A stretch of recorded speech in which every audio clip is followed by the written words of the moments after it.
America పర్యటన తర్వాత స్వల్ప క్యాబినెట్లో పునర్వ్యవస్థీకరణ కూడా జరగబోతా ఉంది.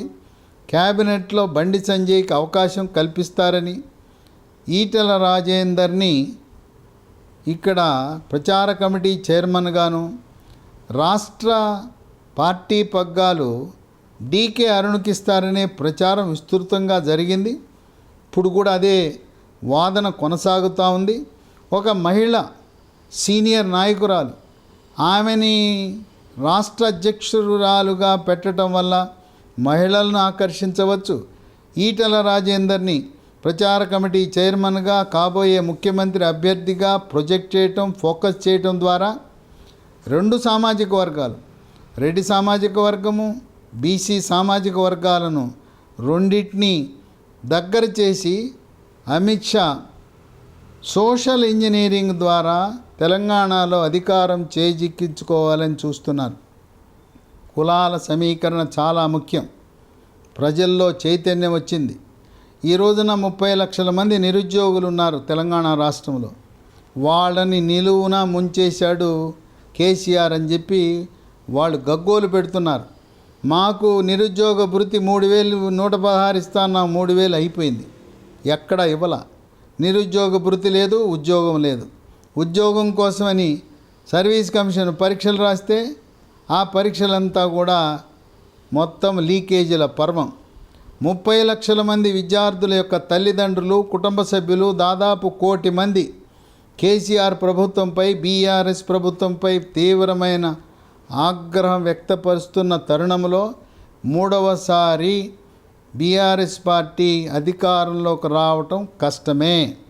ఎందుకంటే తెలుగు ప్రజల సెంటిమెంట్ గత 60 సంవత్సరాల రాజకీయ చరిత్రను అధ్యయనం చేస్తే ఏ రాజకీయ పార్టీ, తెలుగుదేశం కానీ కాంగ్రెస్ పార్టీ కానీ 2 టర్ములు 10 సంవత్సరాలు దాటి 3వ టర్ము తెలుగు ప్రజలు అటువంటి అవకాశం, హ్యాట్రిక్ అవకాశం ఏ రాజకీయ పార్టీకి ఇవ్వలేదు. కనుక మన సెంటిమెంటు, తెలుగు ప్రజల సెంటిమెంటు 2 సార్ల వరకు భరిస్తారు.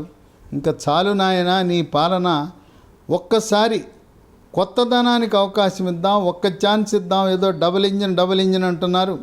ఇప్పుడు దాకా సింగిల్ ఇంజిన్ ప్రభుత్వాలు నడుస్తున్నాయి. డబుల్ ఇంజిన్ ప్రభుత్వం ఉంటే ఎలా ఉంటుందని ఒక్కసారి రుచి చూడాలనుకుంటున్నాం. కాంగ్రెస్కి అవకాశం ఇచ్చాం, మరి 2 సార్లు టీఆర్ఎస్ బీఆర్ఎస్కి ఇచ్చాం.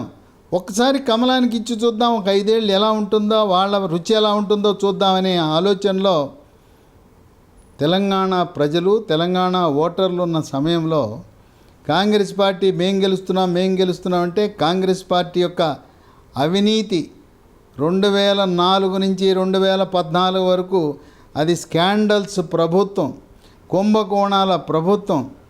రాష్ట్రం ఈరోజు వెనకబడి ఉండటానికి, ముఖ్యంగా తెలంగాణ రాష్ట్రానికి వెనుకబాటు తనానికే కారణం కాంగ్రెస్ పార్టీ. తెలంగాణ నుంచి ఇంతమంది ముఖ్యమంత్రులు వచ్చినా తెలంగాణ రాష్ట్రానికి కాంగ్రెస్ పార్టీ తీరని ద్రోహం చేసింది. పివి నరసింహారావు కాంగ్రెస్ ముఖ్యమంత్రిగా ఉన్నాడు, మరి దేశ ప్రధానమంత్రిగా ఉన్నాడు. ఏం చేశారు తెలంగాణ రాష్ట్రానికని ప్రశ్నిస్తున్నారు ఈనాటి యువత. మరి ఆయనే కాకుండా చెన్నారెడ్డి 2 సార్లు చెన్నారెడ్డి కాంగ్రెస్ పార్టీ తరపున ముఖ్యమంత్రిగా పనిచేశారు. అట్లాగే అంజయ్య కూడా కాంగ్రెస్ పార్టీ తరపున ముఖ్యమంత్రిగా పనిచేశారు.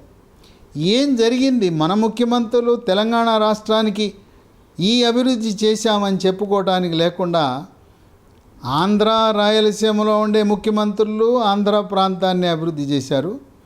తెలంగాణ ముఖ్యమంత్రులు సీమాంధ్ర ప్రాంతాన్ని అభివృద్ధి చేశారని అటువంటి విమర్శలు వెలువడుతున్న తరుణంలో ఇంకా కాంగ్రెస్లో ఏమీ కొత్తదనం లేదు. కాంగ్రెస్ పార్టీ పాలన, కాంగ్రెస్ మార్కు పాలన, కాంగ్రెస్ మార్కు అవినీతి పాలన, అధికార దాహం ఎలా ఉంటుందో తెలంగాణ ప్రజలందరికీ తెలుసు. కనుక ఒక్కసారి ఒక నూతన అవకాశం, ఒక్క ఛాన్స్ రుచి చూద్దాం. కమలంలో ఏముందో చూద్దాం. డబుల్ ఇంజిన్ అంటే ఏంటి, డబుల్ ఇంజిన్ వల్ల ప్రయోజనాలు ఏం లభిస్తాయని చూద్దామనే ఆలోచనలో భారతీయ జనతా పార్టీకి ఓటు వేసే దిశగా ఉంటే కాంగ్రెస్ పార్టీ వాళ్ళు బీజేపీ నాయకుల దగ్గరకు వచ్చి మా పార్టీలో చేరండి, మా పార్టీలో చేరండి అంటే గౌరవప్రదంగా ఉంటున్నారు. ఈరోజు కోమటిరెడ్డి రాజగోపాల్ రెడ్డి గురించి కూడా పుకార్లు షికార్లు చేస్తున్నాయి. కోమటిరెడ్డి వెంకటరెడ్డి కూడా మా తమ్ముడిని నేను పార్టీలోకి తెస్తా, కాంగ్రెస్ పార్టీలోకి తెస్తా, భువనగిరి నియోజకవర్గం నుంచి, భువనగిరి లోక్సభ నుంచి పోటీ పెడతానని చెప్తున్నాడు. ఈరోజు కోమటిరెడ్డి రాజగోపాల్ రెడ్డి ప్రధానమంత్రి వద్ద, హోంమంత్రి వద్ద, జేపీ నడ్డా వద్ద, కేంద్ర మంత్రుల వద్ద ఆయనకున్న పరపతి, కోమటిరెడ్డి రాజగోపాల్ రెడ్డికున్న పరపతి ఒక ముఖ్యమంత్రికి ఎంత హవా ఉంటుందో అటువంటి హవా ఉన్న కోమటిరెడ్డి రాజగోపాల్ రెడ్డి కాంగ్రెస్ పార్టీలోకి వచ్చి చేరితే ఒక అనామకుడవుతాడు. కనుక ఆయన మునుగోడులో బీజేపీ తరపున పోటీ చేస్తే 100కి 100 రూపాయలు విజయం సాధిస్తాడు. మొన్న కూడా కమ్యూనిస్టులు రంగంలో దిగకపోయినా కేసీఆర్ కాంగ్రెస్ పార్టీకి ఆర్థిక సహకారం అందించి కాంగ్రెస్ పార్టీకి మరిన్ని ఓట్లు పడేలా కోమటిరెడ్డి రాజగోపాల్ రెడ్డి ఓట్లు చీల్చి గోవర్ధన్ రెడ్డి కుమార్తెకు పడేలా చేయటం వల్ల, ఆ ట్రిక్కుల వల్ల గెలిచాడు. అందువల్ల కోమటిరెడ్డి రాజగోపాల్ రెడ్డికి ఆయనకుండే గౌరవం బీజేపీ రాష్ట్ర శాఖలో కానీ జాతీయ స్థాయిలో కానీ కోమటిరెడ్డి వెంకటరెడ్డికి లేదు. అందువల్ల కోమటిరెడ్డి వెంకటరెడ్డి ప్రకటనలు చూసి తమ్ముడైనంత మాత్రాన ఆయనకి బీజేపీ పార్టీ అంటే ఎనలేని మక్కువ. ఎప్పుడో 2019లోనే కోమటిరెడ్డి రాజగోపాల్ రెడ్డి తిరుపతికి వెళ్ళి నాకు బీజేపీ అంటే ఇష్టం, ప్రధానమంత్రి మోదీ అంటే ఇష్టం, బీజేపీ పాలన బాగుందని చెప్పి ఆయన బహిరంగ ప్రకటన చేశాడు. కనుక మనస్సాక్షిగా కోమటిరెడ్డి రాజగోపాల్ రెడ్డి ఆయన ఇష్టపూర్వకంగా బీజేపీలో చేరాడు. కోమటిరెడ్డి రాజగోపాల్ రెడ్డి భారతీయ జనతా పార్టీని వీడి కాంగ్రెస్ పార్టీలో చేరటం అనేది ఇది అసత్య ప్రచారం. అవసరమైతే అన్నమాటను ఎదిరించైనా బీజేపీలో కొనసాగుతాడు. అన్నదమ్ములు ఇంకొక ఆలోచన కూడా వస్తారు. తప్పేముంది, అన్న ఒక పార్టీ, తమ్ముడో పార్టీ, వీళ్ళు కాంట్రాక్టర్లు కదా. కాంట్రాక్టర్లుగా ఉన్న ఈ కుటుంబం చెరొక పార్టీలో ఉండటం వల్ల రెండు వాళ్ళకి వ్యాపార పరంగా ప్రయోజనాలు ఉంటాయి. అందువల్ల ఇద్దరూ చెరొక పార్టీలో ఉండటం వల్ల ఏ నష్టము లేదు. కోమటిరెడ్డి వెంకటరెడ్డి తమ్ముణ్ణి పార్టీ మార్పించే దాంట్లో సఫలీకృతుడు కాడు అని చెప్పి విశ్లేషకులు భావిస్తున్నారు. కనుక పుకార్లు షికార్లు చేస్తున్న ఎవ్వరు, ఏ ఒక్క బీజేపీ నాయకుడు కూడా ఇతర పార్టీల నుంచి వచ్చిన వారు, కాంగ్రెస్ నుంచి వచ్చినా, బీఆర్ఎస్ నుంచి వచ్చినా, తెలుగుదేశం పార్టీ నుంచి వచ్చిన ఒక్క నాయకుడు కూడా బీజేపీని వీడే ప్రసక్తి ఉత్పన్నము కాదు. అందరూ కూడా ప్రధానమంత్రి మోదీ చేస్తున్న కృషి, ఆయన నిస్వార్థంగా దేశం కోసం, ధర్మం కోసం ఆయన చేస్తున్న తపన, అది చూసి మంత్రముగ్ధులై ఈ పార్టీలో చేరి పార్టీలో పనిచేస్తున్నారు. ఏదేమైనా మళ్ళీ జాతీయ స్థాయిలో 3వసారి ప్రధానమంత్రిగా మోదీ ఆ బాధ్యతలు నిర్వహించబోతున్నారు. జాతీయ స్థాయిలో మళ్ళీ 350 సీట్లతో ఎన్డీఏ కూటమి ఘన విజయాన్ని సాధించి హ్యాట్రిక్ కొట్టబోతా ఉంది ఎన్డీఏ బీజేపీ.